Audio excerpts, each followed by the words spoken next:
ready? Okay, this will be our July 7th, 10 a.m. Briefing. Search and rescue operations are ongoing throughout Kerr County. We're using assets from local, state, and national first responders. Hundreds of trained first responders are working every aspect of this emergency. As of 8:30 this morning, we recovered 75 deceased bodies here in Kerr County, including 48 adults and 27 children. Of this 48 adults and 27 children, 15 adults and 9 children are pending identification. At present, there are 10 campers from Camp Mystic unaccounted for and 1 counselor. We continue to offer our condolences to those affected. Reuniting the families remain our top priority here on this operation. Please note that Highway 39 of an Old Ingram Loop remains closed to the public. Other than those who live in that area would not be allowed out there. I will now turn it over to Senator Cruz. City Manager Dalton Rice. Good morning, Dalton Rice, the City Manager for the City of Kerrville. As everybody knows, we are working in conjunction with the city under a unified command response and again, a lot of devastation. Our hearts go out to the families and the victims. We want to continue to work together as a community. We love the media support on this to be able to communicate that message, communicate family, communicate togetherness, and we really appreciate all the support and helping us be able to do that. Search and rescue, as the sheriff said, search and rescue operations will continue today from Hunt in North Kerr County all the way to Canyon Lake in Comal County. Now, we're only focused on the Kerr County side, but we wanted to talk about that because for a linear from Hunt all the way to Comal County in a straight line distance is over 100 kilometers. This is a massive field that is happening, and again, this is unprecedented flood events. So we are still currently in the primary search phase, which is the rapid one. They are running it, we have different segments that are gridded out. Each one of those segments are taking anywhere between an hour to 3 hours, up to 2 kilometers for each segment. So what that means is they're running into a lot of technical challenges with terrain, with water, even potentially, with weather, in the rising fields. We've talked about this before. Volunteers stay out of the way because if we start getting weather reports and all the other complications that are out there, we then have to pull off of those search and rescue missions to be able to communicate to those volunteers to get off, to make sure that they don't become victims themselves. Those operations involve 19 different local and state agencies, in addition to conducting primary and secondary searches. They will be conducting welfare checks on areas in North Kerr County impacted by power outages. And when we say search and rescue operations, that is boat, walking, on the ground, dogs, drones. Again, keep personal drones out of the air. Helicopters. We do have other assets that are continuing the search as well. As of present, KPUB, which is the Kerrville Public Utility Board, is reporting continued power outages between Hunt and Ingram along the South Fork of the Guadalupe River in Hunt. In the South Fork area, there are approximately 40 down power lines and significant infrastructure damage.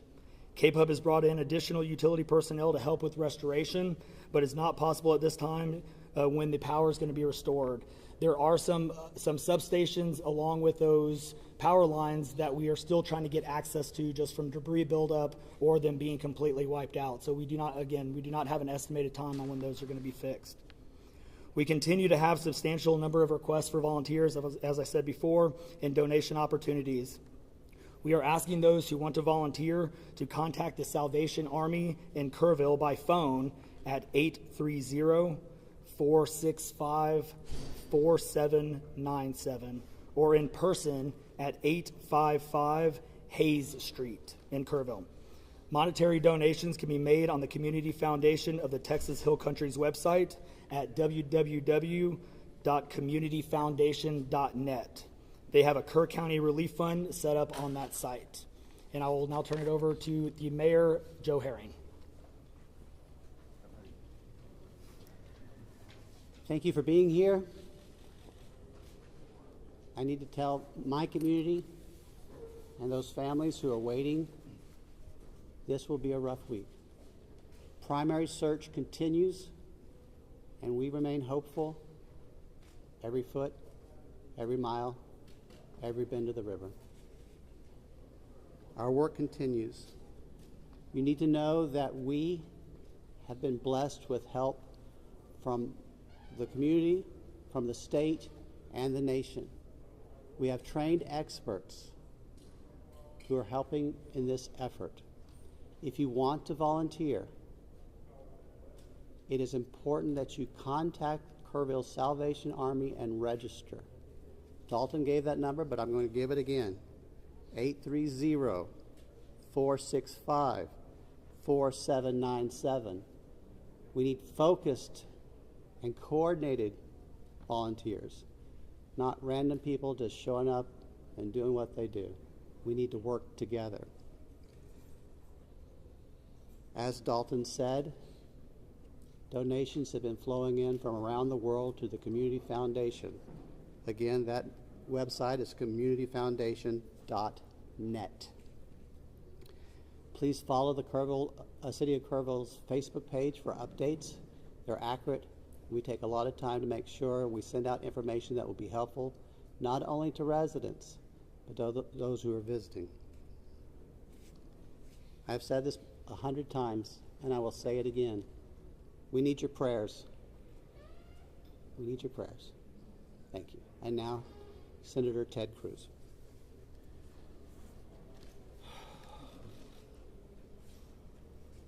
Texas is grieving right now. The pain, the shock of what has transpired these last few days has broken the heart of our state. As of yesterday, the confirmed death toll was 82, and those numbers are continuing to go up. The children, the little girls who were lost at Camp Mystic, that's every parent's nightmare. Every mom and dad. Last week, we were picking up our daughter from camp here in Hunt. Our girls have gone to camp here for a decade. The Hill Country is an incredible part of Texas, part of the country. The natural beauty here is incredible. The camps that have raised generations of little girls and little boys and instilled character and love and faith are extraordinary institutions. And I'll tell you, the pain in our state, and it's every part of the state. You've got Texans from all over the state who were here celebrating the 4th of July. A week ago, this was a time of great celebration. You're dropping your little girl off at camp, your little boy off at camp. You're celebrating Independence Day. You know that your child is going to be swimming and canoes and horseback riding and doing archery and making lifetime friends. And then suddenly it turns to tragedy. For the last several days, I've spoken to multiple parents, scared out of their mind. Do you know anything? Where is my daughter? There's still 10 girls and 1 counselor from Camp Mystic that are unaccounted for. And the pain and agony of not knowing your child's whereabouts, it's the worst thing imaginable. But I want to say, in the face of all of this, it is simultaneously inspiring. Every time there's a tragedy, every time there's a natural disaster in Texas, Texans come together. Texas is a big state. We've got 31 million people, and we have hurricanes, we have tornadoes, we have wildfires.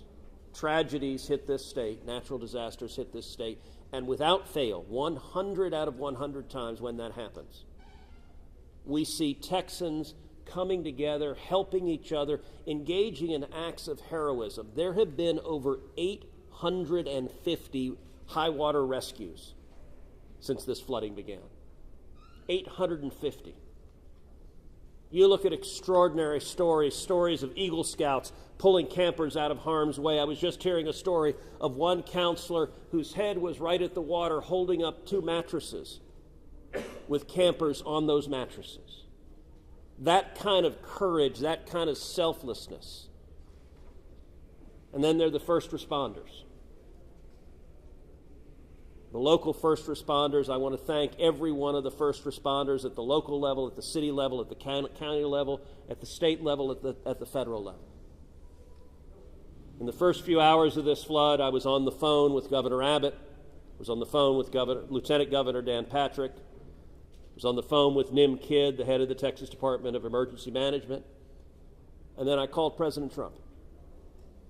I called President Trump. He was having dinner at the time. It was still early in what was transpiring. And I wanted him to know, I said, Mr. President, everything we're hearing right now, this appears to be bad, really bad. There may be a very significant loss of life unfolding right now in Texas. And I will tell you, the President said, Ted, anything Texas needs, the answer is yes. Whatever assets you need, whatever resources you need, yes, let us know, and we will provide everything. Within hours, we had helicopters, over a dozen helicopters in the air. National Guard, DPS, game wardens, Coast Guard, doing search and rescue, reaching down. We've all seen the videos of little girls being pulled up, hoisted out of harm's way. Incredible courage and heroism. Search and rescue is the first stage. But the process of coming together and rebuilding is going to take longer. And I will say to all the grieving families, to all of those who've gotten the worst news imaginable, that your little girl, she's gone. I will say for many of us, those are friends and neighbors who've lost children. Got multiple kids who go to school with my girls.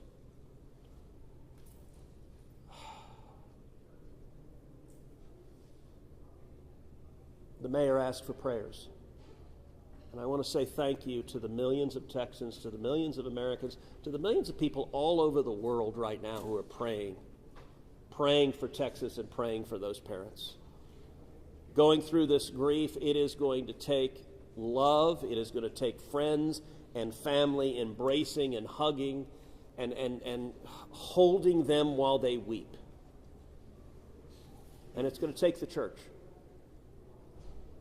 With every disaster, one of the things we see here in Texas is the church steps up and the church helps and the church feeds and clothes and comforts. This morning I met with a group of chaplains who've been going through the incredibly difficult process of talking to mom and dad after mom and dad who just lost the most precious person they ever knew. And those chaplains are just trying to love them and show God's love. So I want to say we will come through this. To those in the midst of grief right now, that might seem hard to fathom. But Texas will come through this. And I just want to say thank you. I want to say thank you to these gentlemen here who are working. They are not sleeping. They are working every day. Thank you to the families. Thank you to the Salvation Army. Thank you to everyone who is just reaching out and saying, how can I help? We will come through this, and we'll come through this together. Thank you. And now we'll take questions. Senator, you talked about how you know kids here and you're taking your own kids to camp. Was it ever communicated to you that there was a need, that it was a priority to have a warning system so people had a chance to escape something like this? Well, listen, I think anytime you're dealing with major rivers, there's a risk of flooding, and there's always been a risk of flooding, particularly on the Guadalupe River. I will say, in the wake of every tragedy, there are things that are predictable. One of the things that's predictable is that you see some people engaging in, I think, partisan games and trying to blame their political opponents for a natural disaster. And you see that with a hurricane, with a tornado, with a wildfire, with this flooding, where people immediately say, well, the hurricane is Donald Trump's fault. Look, that I think most normal Americans know that's ridiculous, and I think this is not a time for partisan finger-pointing and attacks. Now, after we come through search and rescue, after we come through the process of rebuilding, there will naturally be a period of retrospection where you look back and say, okay, what exactly transpired? What was the timeline?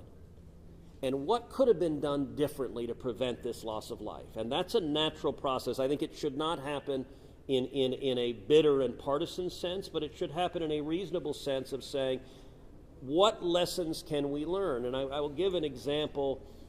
You know, Houston's my hometown. If you live on the Gulf Coast, we get hurricanes. That's part of living on the Gulf Coast as hurricanes hit. And I do think Texas as a whole has learned over time how to deal more effectively with hurricanes. And so you look here, we know the National Weather Service put out an emergency warning just after 1 a.m. and a second emergency warning just after 4 a.m. Now, obviously, most people at 1 a.m. and 4 a.m. are asleep.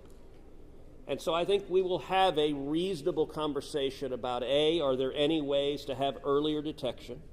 And some of that, the limits of a flash flood, they're very difficult because they can arise so quickly. But everyone would agree in hindsight, if we could go back and do it again, we would evacuate particularly those in the most vulnerable areas, the young children in the cabins closest to the water. We would remove them and get them to higher ground if we could go back and do it again. Obviously, everyone would. The people in RVs by the river's edge. We know in disasters like this, RVs and mobile homes are particularly susceptible, whether a flood or a hurricane or a tornado, they're particularly susceptible to that. And so my hope is, in time, we will learn some lessons to implement to next time, and there will be another flood, there will be another disaster, but next time there's a flood, I hope we have in place processes to remove especially the most vulnerable from harm's way. But I think that's going to be a process that will take a careful examination of what happened and how can we implement processes better in the future to prevent this same loss of life. Senator, there were claims that the National Weather Service sent that first flash flood warning that should have alerted phones at 1:14 in the morning. But we have a federal public database maintained by PBS Warn, that says the first emergency alert wirelessly here in this area to Kerr County was not until after 9 a.m. That was more than 4 hours after the severe flooding had come to this area. Did you know that? Have you seen that? And what's your response, knowing the state and cuts to the NWS in recent months by this administration? So I don't know the source for what you're saying. All of the public reporting I've seen is that there were two alerts that went out, one just after 1 a.m., one after 4 a.m. You know, I can tell you, I talked about the partisan finger pointing. I think there have been some eager to point at the National Weather Service and say cuts there led to a lack of warning. I think that's contradicted by the facts, and if you look at the facts in particular, number one, that these warnings went out hours before the flood became a true emergency level, but number two, the National Weather Service here, New Braunfels is where they were headquartered. They had additional manpower. In fact, they had 3 additional people working that night, anticipating that it was going to be a very dangerous weather situation. I also think it's worth noting that the National Weather Service Union, which has been very critical of the DOGE cuts, has publicly said that they don't believe that the reduction in staffing had any impact whatsoever on their ability to warn of this event. And so, look, I think it is reasonable over time to engage in a retrospective and say at every level what could have been done better, because all of us would want to prevent this horrific loss of life. But I think just immediately trying to use it for either side to attack their political opponents, I think that's cynical and not the right approach, particularly at a time when we're dealing with a crisis and we're dealing with grief. But does this make you question whether there should be cuts at the National Weather Service and FEMA? I know you've been supportive of FEMA. Look, I am very supportive of FEMA. I'm very supportive of the National Weather Service. They both perform essential roles, and I think it is critical at every federal agency, particularly when you're dealing with public safety, that we make sure that critical roles are maintained. That's a longer and broader discussion, but as I said, everything from the public evidence indicates that was not a contributing factor to what occurred here. Is it possible to get Dalton in just to talk about that and the National Weather Service alerts? Because there were escalating forecasts throughout the day from the National Weather Service. What did the emergency managers of the county and other local officials do with that information starting at 1:15 and onward, where you had the dire river forecast at 6:30? Were emergency managers doing anything to put any processes in place to warn people when So overall, we were preparing for the July 4th, weekend. So we had National EMR on site. We were, basically stood up kind of a incident command post, if you will, to prepare for that event. So everybody was kind of up looking at weather. We looked at the weather before. When you looked at the National Weather Service, flood map, it spanned all the way from the west side of Texas, with Kerr County kind of being in that upper northeast corner of it. And so everybody, including the National Weather Service, was looking at where's the rain going to hit. We know it's somewhere in here, but with rain, especially when you're dealing with terrain, you got to figure out. Sometimes you don't know until it falls. So once it starts falling, then you got to figure out, okay, how's the watershed going to do this? How's the science going to work? And when you had that north and south fork that we had talked about before, it all converged into one. We do know that a lot of the camps were looking at this just as much as as everybody was. With the rainfall percentages, even the National Weather Service had looked at, and don't quote me on the numbers, but it was anywhere between 1 to 7 inches. We got significantly over that. And again, when it goes into very congregated areas and how that watershed shifts into the rivers, that impacts things. And so the camps, obviously, we've heard stories where campers were getting up. They were up at 3:30 in the morning. They were trying to move to higher ground. And the other interesting part of the terrain, and we've talked to UGRA folks as well. This is the headwaters of the Guadalupe. This is the beginning. This is where everything forms when it comes into the North and South Fork. And so as those things develop, it develops very rapidly, very quickly, and this rose very quickly in a very short amount of time. And so those campers that were able to do that, it worked. There's been the other question, and I'll just give this one out. Evacuations. Well, why don't we evacuate? Well, evacuation is a delicate balance, because if you evacuate too late, you then risk putting buses, or cars or vehicles or campers on roads into low water areas trying to get them out, which then can make it even more challenging, because these flash floods happen very quickly. That's what. And so we saw that in 1987, but was there any discussion about evacuation earlier when it wasn't too late? Was there any discussion about that among the officials? Sorry, repeat your question. Was there any discussion to evacuate or activate any emergency plans before it was too late, where it would be very dangerous like that? Well, so again, just like disasters in Texas everywhere, it's very tough to make those calls, because what we also don't want to do is cry wolf. We don't want to make sure that we activate it at the right time. It is very difficult, very challenging, especially with this. We're looking at 100 kilometers, right? That's a big straight line distance. That's not even along the river. These areas take a lot of time to get out to. So even when first responders were on the ground at 3:30 in the morning, and we had reports, we had first responders that were getting swept away, actually responding to the first areas of rainfall. That's how quick it happened. First responders who have experience, who are Swiftwater qualified, were driving as soon as the rain started falling, were driving to these areas, and one of them got swept off the road. So what had been done? One last question, everybody, one last question. Between 1 and 4 a.m. from local law enforcement to the camp, saying, I know you can't get buses in an hour, but was there anyone telling the camp between 1 and 4 a.m., you need to get the girls to higher ground at the very least, even if they have to walk up there in the rain, as many of them actually ended up doing? Was there any communication from local law enforcement to anyone at that camp between 1 and 4 a.m.? That I don't know off the top of my head. What I do know, though, is there's 55,000 people in Kerr County. Kerr County is a massive, massive area. From here to those camps is 45 minutes on a good day. And so, obviously one of the big challenges that we have, even when you have cell service, a lot of those areas don't even have cell service. Radio communications towers, radio towers within the hill country, it becomes very challenging. So there's a lot of areas, especially when weather comes in, where cellular towers are down or you already have bad service. So there's a lot of factors that play and a lot of variables in there on communication that, again, I think as we work through this process, we know everybody has a lot of questions regarding what are the next steps and what's next. And I think all of these things, these are all great questions. And as we continue search and rescue and as we continue to move to the next step, we definitely want to dive in and look at all of those things, from cell service tower to radio communications, or emergency alerting. Any of those things, I think we all really need to take a look at and review. And we're looking forward to doing that once we can get the search and rescue and stuff complete. In regards to the total number, before I say anything else, I just want to say thank you to you, all the first responders, everyone involved. We've been praying. Thank you. The community's been praying. The media's been praying. Thank you guys for doing that. I've got two questions. One, for you. Trying to get an accurate count on number of missing. I know you can't. I know we don't know we don't know what we don't know. Yes. But do we know a rough idea on total estimates that are still missing overall throughout the county? And then one other follow-up. This may be for Senator Cruz. A lot of speculations being made about this being somehow man involved with the weather modification, with some of the rainmaker technology, working with farmland.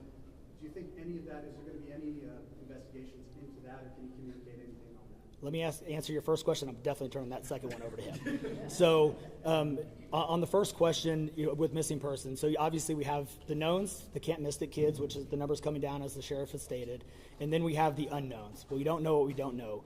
We actually have a 5 hotline line. It fluctuates between 3 and 5, but we're working on it. We get calls 24 hours, 7 days a week. We haven't hit the weeks yet, but we're still taking in calls. We are collecting all that information. So we don't have a solid number that we're willing to talk about right now. We do know that it is a lot, because we also are getting a lot of fake calls.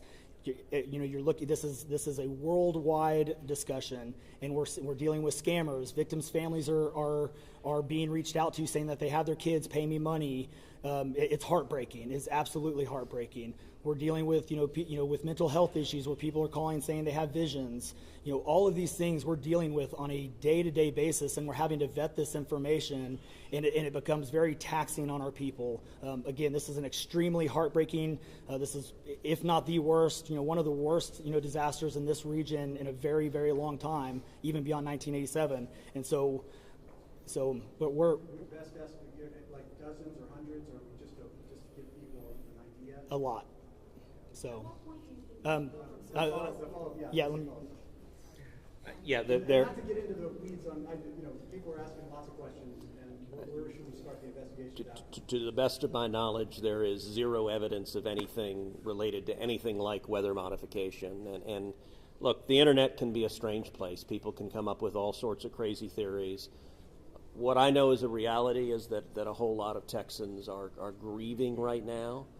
I will tell you, I was visiting with one parent who was talking about online, being harassed online because their information was public, that they had a little girl who was missing at Mystic. And look, there are a lot of people who are messed up, and my call for everyone, there's a time to have political fights, there's a time to disagree. This is not that time. This is a time just to reach out, support each other, go volunteer at the Salvation Army, give them money, go volunteer at your church, you know what I did when this happened? Just go hug your kids. Because I got to tell you, I hugged my girls with tears in my eyes, because every one of us who's a parent, there but for the grace of God go I. And nothing will fill the void in these moms and dads' hearts, but they'll make it through it. And every one of us, we have an obligation to come through and help them make it through it. And look, Texas will come through, and let me say, Kerr County, the Hill Country is incredible. It is beautiful. And these summer camps, Camp Mystic is an incredible Texas institution. For a century, it has made a profound difference helping young girls become strong women in Texas and across the country. And so, for me at least, I'm praying for these camps. I'm praying for all the campers, everyone implicated, everyone impacted, and I hope we come together and stand as one doing that. Thank you. Thank you, everybody.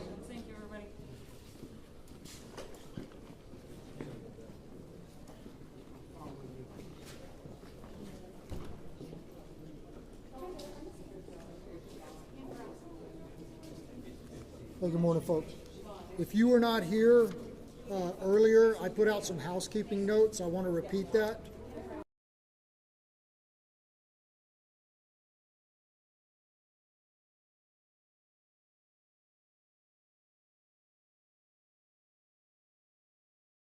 Search and rescue operations. We're asking everyone to adhere with that direction. Hey, excuse me, can we either keep it down or shut the door? You bet. TFR is still in effect. We can't have the media flying drones. They've interfered with our air operations, and it has to stop. It's our intent to set aside an hour each day to make some of our leadership available to y'all for one-on-one interviews. This is above and beyond these daily press conferences. These interviews will be 3 to 5 minutes in length, and they're going to be held between 1 and 2 p.m. Obviously, we won't be able to accommodate all outlets each day. So if you're part of an affiliate, we ask that you coordinate with your colleagues from your network and submit one request, and then share that. You can request interviews by emailing our Joint Information Center at jic@kerrvilletx.gov. One more time, that's jic@kerrvilletx.gov, and I will repeat that again before we're done. Our unified PIO team will confirm your interview, your time, and who you're going to be able to interview at least 1 hour beforehand. You're welcome to request specific leadership, such as the sheriff or the city manager. However, given the fluid nature of response and the quantity of requests that we're expecting to get, we cannot 100% guarantee that you're going to be able to speak to the interviewee that you would like to.